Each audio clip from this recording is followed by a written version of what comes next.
I think you could create a space. You did. देश में जिस तरह का माहौल बनाया गया है, बना हुआ है, ऐसे वक्त में इस तरह का एक और बिल ला करके उस खाई को और बढ़ाने की कोशिश करना, ये कहीं से भी ना तो प्रासंगिक है और ना तो जरूरी है। देखिए, हंस रहे गरीब आदमी को, गरीब पे हंसते हैं ऐसे सर। ये घर घर के नाम पे चोरी करना चाहते हैं। दिल्ली की सरकार हर चीज में चोरी करके धांधलेबाजी से गरीब का अनाज चोरी करने का एक नया प्रयोग। ये थे संसद में आज के हाइलाइट्स। नमस्ते, मैं हूं हिमांशु। असली पिक्चर क्या थी, बिना देर किए चलिए शुरू करते हैं। शीतकालीन सत्र का तीसरा दिन है, लेकिन संसद में हुए एक वाकये की चर्चा हो रही है। चर्चा राज्यसभा में मनोज झा के सवाल और उस पर विदेश मंत्री डॉक्टर एस जयशंकर के जवाब की। हम संसद के तीसरे दिन की कार्यवाही की ओर बढ़ें, उससे पहले शीतकालीन सत्र के पहले दिन की तस्वीर देखना जरूरी है। दिन बुधवार, तारीख 7 दिसंबर। आरएलडी सांसद मनोज झा और विदेश मंत्री डॉक्टर एस जयशंकर के बीच तीखी नोकझोंक हुई। मुद्दा था विदेश नीति। मनोज झा ने क्या कहा, जिस पर एस जयशंकर ने उन्हें सीधा जवाब दे दिया। देखिए। There are certain concerns which I would like to know from you. Many a time when we read about Government of India's stand or position paper, it seems that the foreign policy has only been shaped by after 2014. So this 2014 centric approach of foreign policy undermines the people and the processes which were involved since 1947. Number one. Since you are asking me, I would say yes, 2014 was a watershed moment. Yes, things have changed better after 2014. Yes, our foreign policy has become more dynamic, more effective, more prominent after 2014. So I think I'm so glad you picked up the 2014 issue and I hope you will be supportive of it. ये थी पहले दिन की वो तस्वीर जो चर्चा में है और हमें लगा आपको भी इससे रूबरू होना जरूरी है। अब चलते हैं शीतकालीन सत्र के तीसरे दिन की कार्यवाही पर। राज्यसभा की कार्यवाही सुबह 11 बजे शुरू हुई। पीठासीन सभापति ने सदस्यों से दस्तावेजों को सदन के पटल पर रखने को कहा। इसके बाद शुरू हुआ शून्यकाल। आरएलडी सांसद जयंत चौधरी ने जैसे ही लखीमपुर खीरी में किसानों की हत्या के मामले का जिक्र छेड़ा, राज्यसभा में हंगामा शुरू हो गया। बहुत भारी मन से और मजबूरी में इस विषय को यहाँ सदन में रख रहा हूँ। मैं जिक्र कर रहा हूँ 3 अक्टूबर 2021 का, जहाँ उत्तर प्रदेश के लखीमपुर में तिकनिया में आंदोलनकारियों पे पीछे से एक गाड़ी आती है और उन्हें रौंद के चली जाती है। ये ऐसी घटना है जिसे लखीमपुर नरसंहार से के नाम से पूरे देश में जिसकी चर्चा बनी और देश के किसानों को इस घटना ने झकझोर करके रख दिया। गौर करने की बात यह है कि 1 दिसंबर 2022 अभी जो शीतकालीन सत्र विधानसभा में चला है, हमारे ही दल के विधानमंडल नेता विधायक श्री राजपाल बालियान जी ने हंगामे के बीच पीठासीन सभापति जगदीप धनखड़ ने सदस्यों से शांत रहने की अपील की। हंगामा शांत हुआ, जिसके बाद जयंत चौधरी ने क्या कहा वह भी सुनिए। कोई भी बात असंसदीय में नहीं करूंगा तो आपका अधिकार बनता है। अतारांकित प्रश्न मुख्यमंत्री जी से पूछा गया और ये पूछा गया कि क्या जो घायल किसान हैं उनको सरकार की तरफ से कोई सरकारी मुआवजा मिला है? क्या जो मृतक किसान थे इस घटना में उनके परिजनों को कोई सरकारी नौकरी दी गई? मैं आपके संज्ञान में लाना चाहता हूं कि खुद सरकार ने यह वादा इस घटनाक्रम के बाद वहां किसानों के बीच पहुंचकर अपने वरिष्ठ अधिकारियों को भेजकर यह वादा किया था कि 10 लाख रुपए का मुआवजा हर एक घायल को दिया जाएगा। जो 4 मृतक किसान थे उनके परिवारजनों में एक सरकारी नौकरी दी जाएगी। 1 साल बीत चुका है लेकिन अब तक सरकारी कार्रवाई इस पर कुछ हुई नहीं है। मुख्यमंत्री जी का खुद इस पर जवाब आया कि ऐसी कार्रवाई प्रदेश सरकार अब तक नहीं ले पाई है। तो मैं मांग करना चाहता हूं गृह मंत्री जी से, यहाँ सदन के नेता अभी मौजूद थे, इन्हें सवाल पूछना चाहिए क्योंकि बहुमत की सरकार आप ही की प्रदेश में है। उनसे जवाब मांगिए अब तक उन्होंने कार्रवाई क्यों नहीं की, क्योंकि ये बात हमारी आपकी नहीं है। ये बात मैं कंक्लूड कर रहा हूं सर, ये बात हमारी आपकी नहीं है।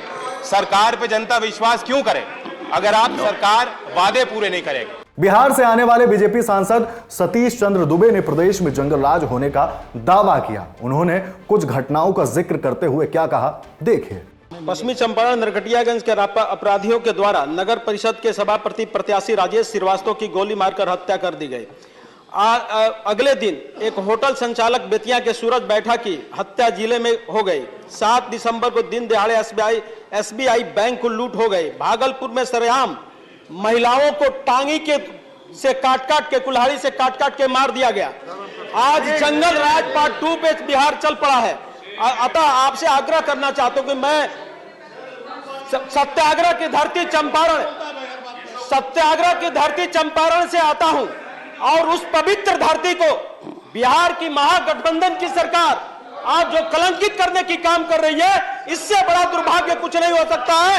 बिहार की सरकार हमारी बातें सुनेगी नहीं और इस सदन में बात रखेंगे नहीं, तो आखिर कहां रखेंगे? मैं आपसे निवेदन करता हूं कि इस पे पहल करके इस समस्या का निदान किया जाए। अब बारी राज्यसभा में हुए प्रश्नकाल की। भारत और चीन के बीच व्यापार को लेकर बीजेडी सांसद डॉक्टर सस्मित पात्रा ने सवाल पूछा। इसके जवाब में केंद्रीय मंत्री पीयूष गोयल ने बताया, सरकार ने मेक इन इंडिया पहल पर ध्यान दिया है। 2003-04 में चीन के साथ व्यापार घाटा $1 अरब का था, जो 2013-14 में बढ़कर $36 अरब का हो गया। इन 10 वर्षों में देश में घटिया स्तर के सामान का आयात करने का भारत बड़ा बाजार बन गया। 2003-04 में चीन से $4 अरब का सामान आयात किया गया था, जो 2013-14 में $51 अरब तक पहुंचा। उन्होंने चीन के साथ व्यापार घाटा बढ़ाने के लिए यूपीए सरकार को जिम्मेदार ठहराया। राज्यसभा में प्रश्नकाल के बीच आम आदमी पार्टी के सांसद संजय सिंह ने ऐसा क्या कहा कि केंद्रीय मंत्री पीयूष गोयल ने नाराजगी दिखाते हुए कह दिया कि ये चोरी करना चाहते हैं। मान्यवर, मैं माननीय मंत्री जी से बड़ी विनम्रता पूर्वक आपके माध्यम से पूछना चाहता हूं, भारत की राशन वितरण प्रणाली मजबूत होनी चाहिए, ये हम सारे लोग इस बात पे सहमत होंगे। लेकिन इसके साथ साथ हमारी राजनीतिक मतभिन्नता हो सकती है मान्यवर, लेकिन राशन वितरण प्रणाली में राशन के दुकानदार कितनी गड़बड़ी करते हैं, इस सदन का हर नेता इस बात को जानता है। क्वेश्चन मैं इसी पे आ रहा हूं सर। पूछिए। मैं बड़ी विनम्रता पूर्वक माननीय मंत्री जी से पूछना चाहता हूं कि दिल्ली के मुख्यमंत्री ने घर घर राशन पहुंचाने की योजना अरविंद केजरीवाल जी ने बनाई, जिससे कि राशन वितरण, देखिए हंस रहे हैं गरीब आदमी को, गरीब पे हंसते हैं ऐसे सर। क्वेश्चन ये सब जानते हैं कि राशन वितरण प्रणाली में धांधली होती है। मान्यवर, घर घर राशन पहुंचाने की योजना को आप मंजूरी क्यों नहीं देना चाहते? इसको आज सदन में स्पष्ट कीजिए। Good question. योगा को आप मंजूरी नहीं देते, राशन पे आप मंजूरी नहीं देते, अब चाहते क्या है? गरीब को राशन क्यों नहीं देना चाहते? माननीय अध्यक्ष महोदय, मैं भी बड़ी विनम्रता से बताना चाहूंगा कि देश में कानून व्यवस्था है कि आप दोनों विनम्रता का प्रदर्शन कर रहे हैं। बड़ी विनम्रता से आपके समक्ष रखना चाहूंगा कि देश में एक कानून है, कानून व्यवस्था से देश चलता है और कानून ने प्रावधान ऐसे बनाए हैं जिससे कोई भी राज्य सरकार अगर धांधलेबाजी करना चाहे तो उसको रोका जा सके, और यही दिल्ली की स्कीम कोर्ट द्वारा नामंजूर करी गई है। सरकार, एक मिनट सर, इसके बारे में थोड़ा विस्तार से, क्योंकि इनको गलतफहमियां ठीक करने की आवश्यकता है। माननीय अध्यक्ष महोदय, माननीय अध्यक्ष महोदय, माननीय अध्यक्ष महोदय, इन्होंने इस बात को नजरअंदाज किया है।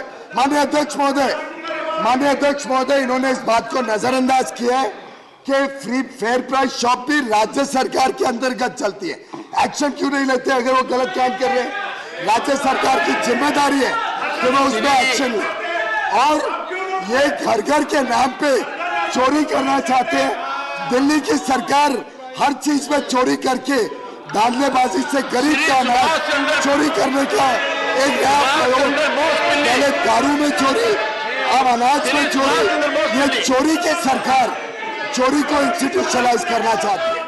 कुछ और सवाल जवाब और इसके साथ ही राज्यसभा की कार्यवाही को दोपहर 2:30 बजे तक के लिए स्थगित कर दिया गया। राज्यसभा की कार्यवाही जब फिर से शुरू हुई तो प्राइवेट मेंबर्स लेजिस्लेटिव बिजनेस के दौरान किरोड़ी लाल मीणा ने uniform civil code in India bill 2020 यानी भारत में समान आचार संहिता बिल 2020 राज्यसभा में पेश कर दिया। इसके साथ ही उच्च सदन में हंगामा शुरू हो गया, जिस पर पीठासीन सभापति ने सदस्यों को चेतावनी दे दी। भारत में समान आचार संहिता बिल 2020 को लेकर सदस्यों ने अपनी अपनी प्रतिक्रिया दी। इस बिल पर आरएलडी सांसद मनोज झा ने कहा कि यह हमें अंधी खाई में ले जाएगा। सर, अभी G20 में हम एक पृथ्वी, एक परिवार, एक भविष्य की बात कर रहे हैं, लेकिन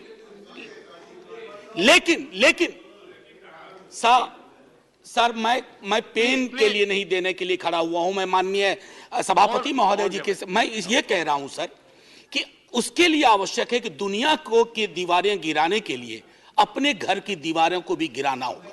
दीवारें बढ़ी हैं, कोई माने या ना माने, लोगों के बीच में अविश्वास बढ़ा है, गांव बट गए हैं, शहर बट गए, छोड़िए मेरा और आपका परिवार बट गया। अगर इस तरह के बंटवारे के बीच में अगर इस तरह का हम बिल लाएंगे, मैं आग्रह करूंगा किरोड़ीलाल जी, आपका अपना कद भी बहुत बड़ा है, इसको कृपया पूर्वक वापस ले लीजिए। ये देश हित में नहीं है, ये हमारे सरोकारों के हित में नहीं है, ये हमको एक अंधी खाई में ले जाएगा जहां रोशनी का सुराग नहीं होगा। मनोज झा के अलावा राज्यसभा में समान आचार संहिता 2020 को लेकर अन्य सदस्यों ने क्या क्या कहा, वो भी सुन लीजिए। मेरा पहला ऐतराज तो ये है कि ये जो बिल जिस पर हम लोग ऐतराज कर रहे हैं, ये बेसिकली संविधान के ही खिलाफ है, संविधान की कुछ धाराओं के खिलाफ है। मैं इस उच्च सदन में खड़ा होकर के आपसे ये अनुरोध करूंगा कि देश में जिस तरह का माहौल बनाया गया है, बना हुआ है, ऐसे वक्त में इस तरह का एक और बिल ला करके उस खाई को और बढ़ाने की कोशिश करना, यह कहीं से भी न तो प्रासंगिक है और ना तो जरूरी है। 2018 में लॉ कमीशन की रिपोर्ट है जिसमें जस्टिस BS चौहान साहब का सीधे सीधे कहना है कि इस तरह के किसी कानून की न कोई आवश्यकता है अभी। अब बात लोकसभा की। सदन की कार्यवाही सुबह 11 बजे प्रश्नकाल के साथ शुरू हुई। सतना से बीजेपी सांसद गणेश सिंह ने MBBS की सीटों को लेकर सवाल पूछा। इस पर स्वास्थ्य एवं परिवार कल्याण मंत्री डॉक्टर मनसुख मंडाविया ने क्या बताया, सुनिए। अध्यक्ष महोदय, देश के स्टूडेंट को देश में ही MBBS एजुकेशन लेने का अवसर मिले, उसके लिए 2014 से लगातार प्रयास हो रहा है ताकि देश के युवा हमारे विद्यार्थियों को विदेश में जाके पढ़ने की नौबत ना आए। और इसलिए भारत सरकार ने मेडिकल कॉलेज की सीट भी बढ़ाई है, कॉलेज भी बढ़ाई है। और देश में 2014 में हमारे पास जो कॉलेज थी उसमें बढ़ा के आज वो डबल की ओर पहुंच गई है। जो पहले जो सीट थी उसमें भी बढ़ोतरी हुई है। MBBS की 2014 में 44,000 सीट थी, वो बढ़ा के आज 96,000 यानी कि 1 लाख तक आने आई है। और आने वाले दिनों में सीट बढ़ाने के लिए हम कार्य कर रहे हैं। दूसरा, PG सीट, क्योंकि MBBS होने के बाद उसको PG करने का अवसर मिले, उसके लिए 2014 में 32,000 सीट थी, उससे बढ़ा के आज 64,000 यानी कि 105% की बढ़ोतरी की गई है। जैसे जैसे मेडिकल कॉलेज में इंफ्रास्ट्रक्चर डेवलपमेंट होता है और इंफ्रास्ट्रक्चर डेवलपमेंट होने के बाद वहाँ फैकल्टी हो, पेशेंट हो और इंफ्रास्ट्रक्चर हो, उसके आधार पर वो रिकमेंडेशन करते हैं और भारत सरकार उसको सीट बढ़ाने की अप्रूवल देती है। सतना मेडिकल कॉलेज में भी सीट बढ़ाने के लिए जो रूल्स रेगुलेशन के मुताबिक जो वहाँ व्यवस्था और इंफ्रास्ट्रक्चर होगा तो हम अवश्य सीट बढ़ाने की अनुमति देंगे। प्रश्नकाल के दौरान कल्याण बनर्जी ने कैंसर को लेकर जरूरी जानकारी मांगी। इस पर केंद्रीय मंत्री डॉक्टर भारती पवार ने यह जवाब दिया। मैं अवगत कराना चाहती हूँ कि ज़रूर कोविड के कारण कुछ संख्या कम हुई है। बिकॉज ऑफ कोविड कैंसर के पेशेंट का स्क्रीनिंग हो या ट्रीटमेंट हो, उस टाइम में थोड़ा डिस्टर्ब हुआ था, लेकिन आफ्टर कोविड स्क्रीनिंग भी बढ़ गए हैं और लगातार HWC हेल्थ और वेलनेस सेंटर्स, जो कि आपने कहा कि ग्रामीण में हो या शहर में हो, ये सेवाएं बढ़नी चाहिए। So keeping in that view, sir, we are going to increase our 1.5 lakh health and wellness centers throughout the country, and through that we are providing the very good screening services. So our aim is to provide and concentration on screening. Sir, आज हमने देखा जाए तो HWC के through लगभग 16 crore oral cancer के detection किए हैं, 8 crore breast cancer and 5.53 crore का सर्वाइकल कैंसर का डिटेक्शन हुआ है। ये बहुत ही गंभीर और चिंताजनक आंकड़े हैं, लेकिन फिर भी अर्ली डायग्नोसिस पे हम काम कर रहे हैं और वो अवेयरनेस भी बढ़ा रहे हैं। उसके अलावा sir PHC, sub centre, district hospital, सब डिस्ट्रिक्ट हॉस्पिटल में ये सेवाएं हैं।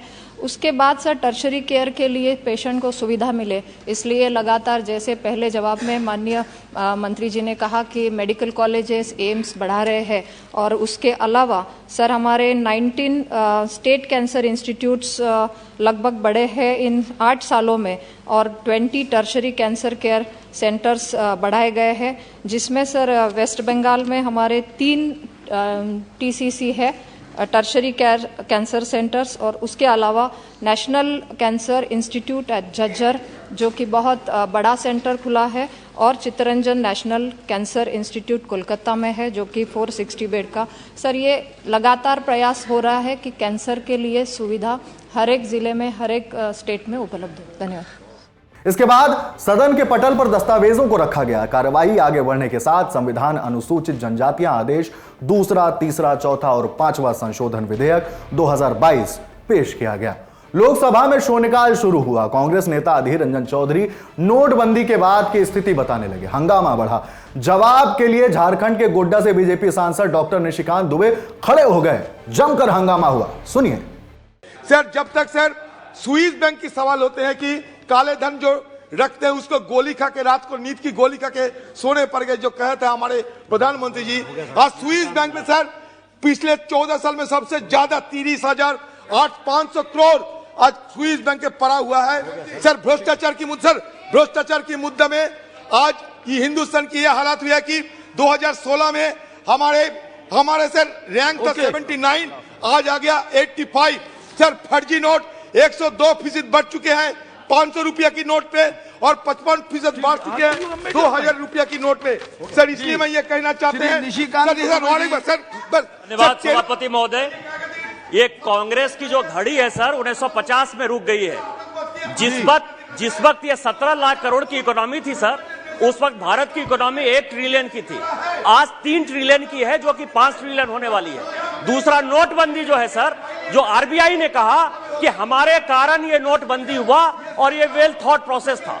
उसका कारण था कि इस देश में कांग्रेस के कारण terror money, arms money, drugs money, black money और फेक करेंसी का पूरा बोलबाला था, और उसको खत्म करने के लिए आरबीआई ने एक बड़ा कदम उठाया माननीय प्रधानमंत्री जी के नेतृत्व में, और यही बात सुप्रीम कोर्ट में बार बार हो रहा है। और कांग्रेस जो है ये भ्रष्टाचारियों के साथ है, ये बांग्लादेशियों के साथ है, ये पाकिस्तान के आईएसआई के साथ है, और इस देश को टुकड़े टुकड़े करने वाले गैंग के साथ है। शून्यकाल में विभिन्न मुद्दों को उठाए जाने के बाद सदन की कार्यवाही को दोपहर 2:05 तक के लिए स्थगित कर दिया गया। सदन की कार्यवाही फिर शुरू होने के साथ लोकसभा में नियम 193 के तहत भारत में खेलों को बढ़ावा देने की जरूरत और इस पर सरकार की ओर से उठाए गए कदमों पर चर्चा की गई। इसमें सदस्यों ने अपनी अपनी प्रतिक्रिया सदन में रखी। उत्तर प्रदेश के कैसरगंज से बीजेपी सांसद ब्रजभूषण शरण सिंह ने पाकिस्तान को लेकर क्या कह दिया, वह भी सुन लीजिए। जैसे मेरा पड़ोसी देश पाकिस्तान है, पाकिस्तान की बात नहीं करना चाहिए, मैंने निंदा करने का नहीं है। अध्यक्ष जी, उसका कुश्ती का बजट है 10 लाख और मेरा है 19 करोड़। मेरे कुश्ती का बजट है 19 करोड़। आज मैं बड़े जिम्मेदारी के साथ कह सकता हूं कि दुनिया में कोई भी देश हमारे मुकाबले सुविधा नहीं दे रहा है। भारत में खेलों को प्रमोट करने की जरूरत पर सदस्यों ने कुछ सवाल पूछे, जिसका संबंधित मंत्रियों ने जवाब भी दिया। अब आप एक चीज पर बुरा उलझ गए होंगे शायद, यूनिफॉर्म सिविल कोड क्या होता है, सरल भाषा में जान लीजिए। भारत के संविधान के अनुच्छेद 44 में यूनिफॉर्म सिविल कोड यानी समान नागरिक आचार संहिता का उल्लेख है। इस संहिता से मतलब है कि कानून पूरे देश में एक समान रूप से लागू होगा, मतलब किसी भी धर्म, जाति, जनजाति या अन्य समुदायों के लिए अलग कानून लागू नहीं होंगे। सबके साथ एक ही तरह का व्यवहार किया जाएगा। सदन की कार्यवाही में और क्या बचा रह गया बताएंगे संसद में आज के अगले एपिसोड में। बाकी आपको हमारा शो कैसा लगा हमें कमेंट बॉक्स में जरूर बताइए।